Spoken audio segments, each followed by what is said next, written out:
Hey guys, welcome back to Rotor Innovations, where today we're going to learn how to switch out a rear hub bearing assembly on a 2008 Honda Odyssey. Here we go.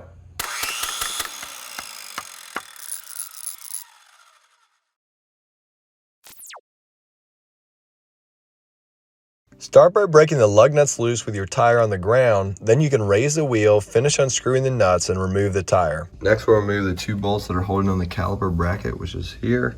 The other one's down here, and they're 17 millimeters. I did use a breaker bar to loosen the caliper bracket bolts and then finish removing them by hand. Once you loosen those two bolts, you can pull the caliper towards you, which will compress the piston a little bit, and that'll allow you to slide both the caliper and the caliper bracket off, and we can just set it right up here. Next, you're going to remove the rotor itself to pull it off of the hub. And this screwdriver, when you hammer it, as you're turning in the direction you want it to spin, it will compress and then turn it for you. And so I'm going to turn it to the left to loosen it up.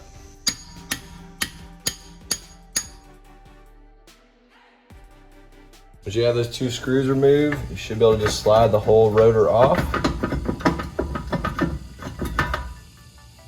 Now that we have our rotor off, you can see this is the emergency brake that clamps on the inside of the rotor. And here is our hub assembly that's worn out. And you can hear it grinding. It sounds like a roar whenever we're driving. And the way it's connected, there are 4 bolts on the back, and they're all 17 millimeters. And here's one, another one's down here, another one's here, and another one's up there.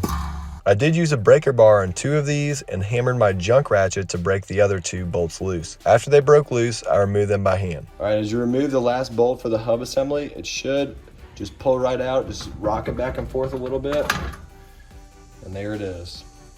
All right, here's our new hub bearing assembly.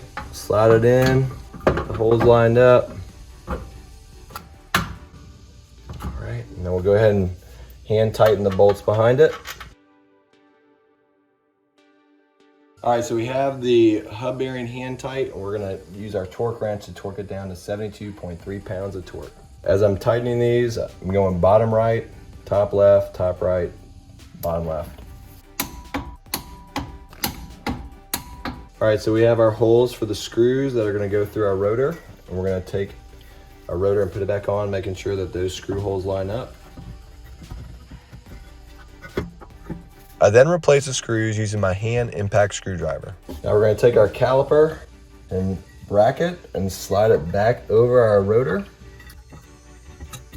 And then we'll get that lined up with those 17 millimeter bolts. We have our torque wrench set to 65 foot-pounds for the caliper bracket.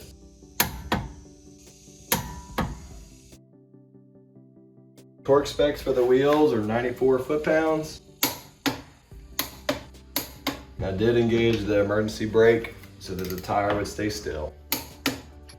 Once the tire is installed, you can lower your vehicle and you're done. All right guys, I hope that was helpful for you. If you have any questions, feel free to comment below. If you like this video, like it. And if you're watching this on a medium, you can subscribe. Feel free to subscribe, and we'll see you next time. Peace and God bless.